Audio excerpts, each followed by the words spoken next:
every crop variety that disappears means the loss of valuable genetic traits that could hold the key to the future of agriculture. As climate change intensifies droughts, salinity intrusion and pest outbreaks, the search for more resilient crop varieties has become more urgent than ever. In Vietnam, more than 33,000 plant genetic resources from over 200 crop species are preserved at the Plant Resources Center, yet only around 20% of these resources have undergone in-depth evaluation for their potential use in crop breeding. Beyond simply conserving these genetic resources, scientists are now working to unlock their value, bringing special plant varieties out of gene banks and back into farmers' fields. More in the following story. Quality check, cleaning and drying, packaging, and long-term storage. These are some key steps in preserving each seed sample. At Seed Gene Bank, more than 26,000 accessions are stored under strict scientific standards to safeguard their long-term viability. For seed gene banks, preserving genetic integrity depends primarily on two factors, humidity and temperature. That's why every step of the preservation process must be carried out under carefully controlled environmental conditions. Some rice varieties like these are no longer grown in farmers' fields, but here they are carefully preserved as living records of the country's genetic diversity. Beyond conservation, these genetic resources also provide the foundation for scientists to restore, breed, and develop more climate-resilient crop varieties. For crops that do not produce storable seeds, genetic resources are conserved either in field gene banks or through in vitro culture. Many of these accessions are then regenerated and evaluated, providing valuable breeding materials for developing crop varieties that are more resilient to drought, salinity, and pests. We focus on restoring genetic resources to their original traits while refining technical processes and transferring them back to local communities. Through these models, economic efficiency has increased by at least 10%. This work not only helps revive valuable indigenous varieties, but also enhances the value of local agricultural products and contributes to regional economic development. Yet unlocking the full potential of these genetic resources remains a major challenge. Around two-thirds of the genetic resources stored here have yet to undergo in-depth evaluation for their genetic traits and potential applications. As biotechnology continues to advance, genetic resources have become a form of national biological capital, a valuable reserve for the future. That is why we need to strengthen their conservation and further unlock their potential, providing valuable materials for breeders to utilize in developing new crop varieties. Far beyond the fields, scientists also hope these genetic resources will unlock new opportunities, supporting future advances in biotechnology, pharmaceuticals, and functional foods.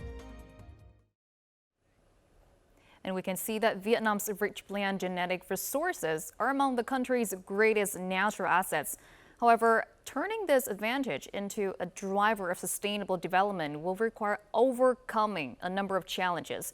And to explore this issue in greater depth, we spoke with Mr. Vinoda Ahuja, the representative of Food and Agriculture Organization in Vietnam, about the key conditions Vietnam will need to meet in its ambition to become a regional hub for plant genetic resources. Thank you for joining the interview with Vietnam today. So in your view, what are Vietnam's strengths and key challenges in conserving the value of plant genetic resources?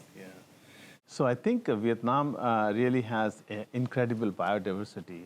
Because of its geography and because of its climate, Vietnam really has a remarkable number of plants. And it also has thousands of traditional crop varieties. And this makes Vietnam one of the world's important biodiversity hotspots. And I would say, I think this is not just about this being a natural heritage. This is really an investment into the future. Now, the challenge really is to make sure that we do not lose this biodiversity. I think conservation is one part of it, but conservation is only the first step, I would say. We also need to understand what makes these special which varieties can tolerate drought, which varieties can withstand diseases, which varieties are easier to adapt, etc.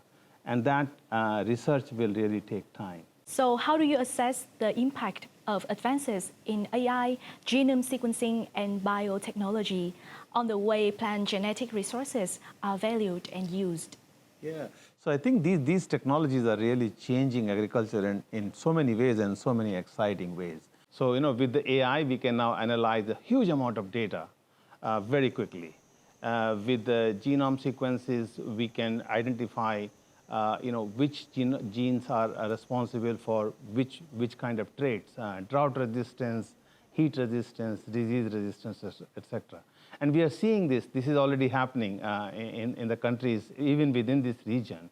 So in Japan, for example, researchers are already combining one of the world's largest gene banks with genome sequencing. And they are also using AI to identify which are the useful traits, and they can do it much faster. For example, they're doing it in rice. Of course, I would also say that technology is a technology at the end.